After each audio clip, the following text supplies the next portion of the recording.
أعوذ بالله من الشيطان الرجيم بسم الله الرحمن الرحيم عن أبي هريرة أن رسول الله صلى الله عليه وسلم قال ثلاثة حق على الله عونهم المكاتب الذي يريد الأداء والناكح الذي يريد العفاف والمجاهد في سبيل الله رواه الترمذي والنسائی وابن ماجہ۔ حضرت امام ترمذی نے، نسائی نے، امام ابن ماجہ نے حضرت ابو ہریرہ رضی اللہ تعالی عنہ سے روایت نقل کی ہے۔ وہ فرماتے ہیں کہ میرے آقا جی اعلیٰ نبینا علیہ الصلوۃ والسلام کی ذات گرامی نے ارشاد فرمایا، 3 لوگوں کی مدد کرنا اللہ تعالیٰ کے ذمہ کرم پر لازم ہے۔ 3 لوگوں کی مدد کرنا اللہ تعالیٰ کے ذمہ کرم پر لازم ہے۔ پہلا، وہ مکاتب غلام جو ادا کا ارادہ رکھتا ہو۔ دوسرا، وہ نکاح کرنے والا پاک دامنی کا ارادہ کرے جو۔ اور تیسرا، اللہ تعالیٰ کی راہ میں جہاد کرنے والا غازی۔ اس حدیث پاک میں 3 لوگوں کی مدد کے بارے میں آقا جی نے ارشاد فرمایا، 3 لوگوں کی مدد اللہ تعالیٰ فرماتا ہے، اور ظاہری بات ہے جو ان 3 کی مدد کرے گا اللہ ان سے راضی ہوگا۔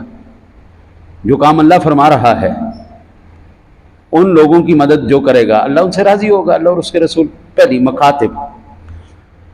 مکاتب غلام وہ ہوتا تھا، آج کل تو نہیں ہے، بالکل آج کل زیرو ہو چکا ہے۔ اس دور میں غلام جو اہل فن غلام ہوا کرتے تھے، جو کام کرنا جانتے تھے، کاریگر غلام ہوا کرتے تھے، ان کا مالک ان سے کہہ دیتا تھا کہ 1000 درہم، 2000 درہم، 5000 درہم تو مجھے ادا کر دے، میں تجھے آزاد کر دوں گا۔ اس کو مکاتب کہتے تھے۔ اچھا جی، اب وہ بندہ آج کل کے، میں اگر سادہ لفظوں میں کہوں نا جی، مقروض آدمی، آج کل سادہ لفظوں میں آپ سے عرض کروں تو مقروض آدمی، جب تک وہ قرض ادا نہیں کرتا اس کی جان نہیں چھوڑتی۔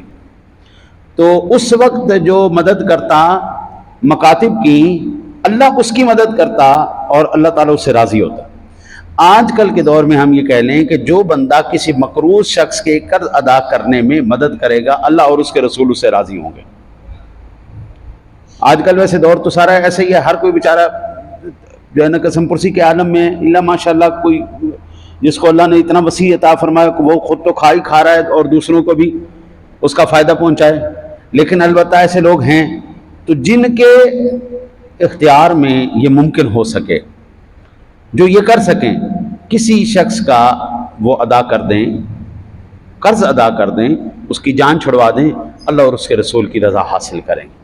ایک تو یہ ہو گیا۔ دوسرا، میں سینٹرل جیل میں درس دینے کے لیے اپنے والد گرامی رحمۃ اللہ تعالی علیہ کے ساتھ گئے، تو ہمارے جیلر صاحب کے ساتھ کوئی بات چیت ہوئی، اور وہ گفتگو کے دوران انہوں نے ایک بات بتائی۔ انہوں نے کہا کہ چند ایسے ہمارے پاس مجرم ہیں جو اپنا جرمانہ ادا نہیں کر سکتے، بہت زیادہ بڑے مجرم نہیں ہیں، کوئی قتل ڈکیتی اور اتنا بڑا انہوں نے جرم نہیں کیا، معمولی جرم کے اندر آئے ہوئے ہیں، لیکن چونکہ ان کے پیچھے کوئی پیسہ دینے والا نہیں ہے اور وہ خود بھی اتنے امیر نہیں ہیں کہ وہ اپنا جرمانہ دے کر کے آزادی حاصل کر لیں، تو جو ہے نا جی، اگر ان کا کوئی وہ جرمانہ ادا کر دے تو یہ ان کی جان چھوٹ سکتی ہے، لمبی، اب 5-10 ہزار روپے کے پیچھے پورے سال کی قید، ہاں جی، بہت تکلیف دے ہمارے قید ہے۔ تو اگر کوئی وہ ان کا ادا کرے، ہاں جی، تو اللہ تعالیٰ اس سے راضی ہوگا، ان کی گردن چھڑوا دے، ان کی آزادی کروا دے، مقروض کو آزاد کروا دے، مکاتب کو آزاد کروا دے۔ تو سب سے پہلے اللہ ان کی مدد کرتا ہے، اور غیب سے جو مدد آتی ہے، جو بھی ساتھی کرتے ہیں، اللہ تعالیٰ پھر ان کی مدد کرتا ہے، ان سے راضی ہوتا ہے۔ پہلا بندہ ہوگا۔ دوسرا، آقا جی نے فرمایا، وَالنَّاقِحُ الَّذِي يُرِيدُ الْعَفَافَ۔ سبحان اللہ، سبحان اللہ۔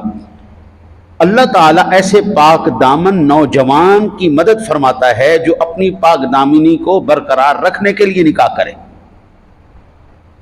وہ نوجوان جب جوان ہوا نا، جو اس کو اب سمجھ میں آئی کہ بات اب میرے سے قابو نہیں ہوتا، تو اب وہ نکاح کے لیے کوشش کرے، اللہ اس کی مدد کرتا ہے، اور جو بندہ اس کی مدد کرے گا اللہ اس سے راضی ہوگا۔ ابھی آپ اندازہ کیجئے، زنا آسان ہو چکا ہے، نکاح مشکل ہو چکا ہے۔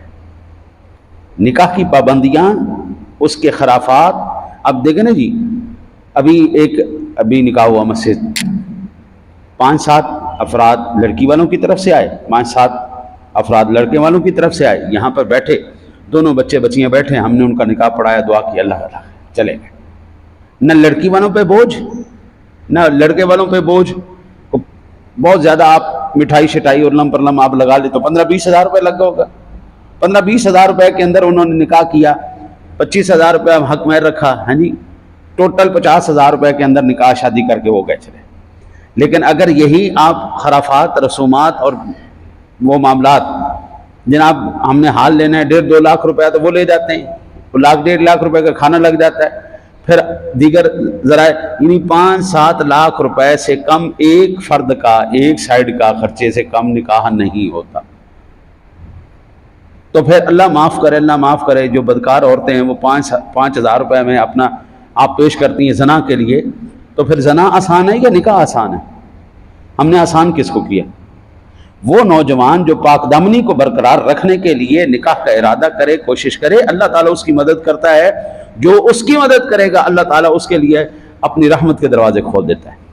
تیسرا، میرے آقا جی اعلیٰ نبینا علیہ الصلوۃ والسلام کی ذات گرامی نے ارشاد فرمایا کہ والمجاہد فی سبیل اللہ، اور مجاہد کے لیے، مجاہد شخص کے لیے ہتھیار سب سے بڑی چیز ہے۔ بغیر ہتھیار کے مجاہد نہیں لڑ سکتا۔ خالی ہاتھ کتنا لڑ لے گا؟ خالی ہاتھ نہیں۔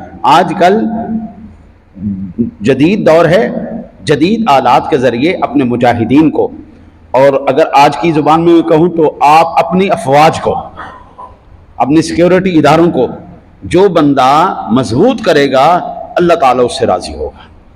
اللہ تعالیٰ الحمدللہ ثم الحمدللہ، ہم جتنے بھی گناہ گار ہیں لیکن ابھی تک ہمارا اللہ اور اس کے رسول پر ایمان ہے۔ اب بھی ہماری فوج جب بھی حملہ کرتی ہے تو نعرہ تکبیر اللہ اکبر کا ہی نعرہ لگاتی ہے۔ ابھی بھی الحمدللہ ہماری افواج، ہمارے سیکورٹی ادارے جب بھی دہشت گردوں کے خلاف، دشمن کے خلاف جس بھی محاذ پر گئی ہیں انہوں نے اللہ اکبر کا ہی نعرہ لگایا ہے، انہوں نے کوئی دوسرا۔ جب تک یہ افواج، سیکورٹی ادارے آپ کے دہشت گردی کے خلاف، ملک کے جو یہ منحوس عناصر جو سر اٹھاتے ہیں ان کو دبانے کے خلاف یہ محاذ آ رہا ہیں، ان کی مدد کرنا اللہ تعالیٰ اور اس کے رسول کی رضا حاصل کرنا ہے۔ اچھا جی، ایک ہوتا ہے یہ ہماری سرحدوں کی حفاظت کرنے والے، ایک مجاہد ہوتا ہے جو ہماری ایمان کی حفاظت کرنے والا ہے، اس کو کہتے ہیں عالم دین، یہ ہمارے ایمان کی حفاظت کرنے والا ہے۔ سرحدوں کی حفاظت کرنے والا مجاہد وہ ہمارا فوجی ہے، اور ہمارے سیکورٹی ادارے کے افراد ہیں جو ہمارے ایمان کی سرحدوں کی حفاظت کرنے والے ہیں۔ اب کس طرح کفار ہمارے اوپر حملہ آور ہیں آپ دیکھ۔ آج صبح میں نے تفسیر قرآن کے ضمن میں یہ عرض کیا تھا کہ قوم لوط 10 گناہوں کی وجہ سے ہلاکت کا سبب بنی، اور آقا جی نے فرمایا میری امت ان میں سے ایک اور کرے گی، یعنی 11 گناہ کرے گی۔ 10 گناہ جن کی وجہ سے وہ ہلاک ہوئے قوم لوط والے، آقا جی نے فرمایا میری امت ان میں ایک زیادہ کرے گی، یعنی 11 گناہ کرے گی ایسی جس کے ہلاکت کے اسباب پیدا ہوں۔ تو ان ہلاکت سے بچانے کے لیے ہمیں چاہیے جو ایمان کی سرحدوں کے محافظ ہیں، اور ایک عالم دین بغیر کتاب کے بالکل اندھا گنگا بہرا ہے۔ ہمارے پاس قرآن نہ ہو، حدیث نہ ہو، چلو قرآن پاک تو حفظ کیا جا سکتا ہے، حدیث تو نہیں حفظ کی جا سکتی، مسائل تو سارے حفظ، جب تک ہم مطالعہ نہ کریں ہمیں نہیں حاضر رہتی چیزیں، مطالعہ کرنا پڑتا ہے بار بار۔ مجاہد جو دین کے سرحدوں کے مجاہد ہیں ان کو کتابیں دے کر مضبوط کرنا، اور جو ہمارے ملکی سرحدوں کے محافظ ہیں ان کو ہتھیار دے کے مضبوط کرنا، یہ اللہ اور اس کے رسول کی رضا کو حاصل کرنا ہے۔ ہمارے یہ تمنا ہوتی ہے کہ ہمارے امام صاحب جب بولے نا تو آسمان کے دروازے کھول دیں اور راز کھول دیں کمال کر کے، لیکن ہم کہتے ہیں کتاب ہم نے ایک بھی نہیں لے کے دینی۔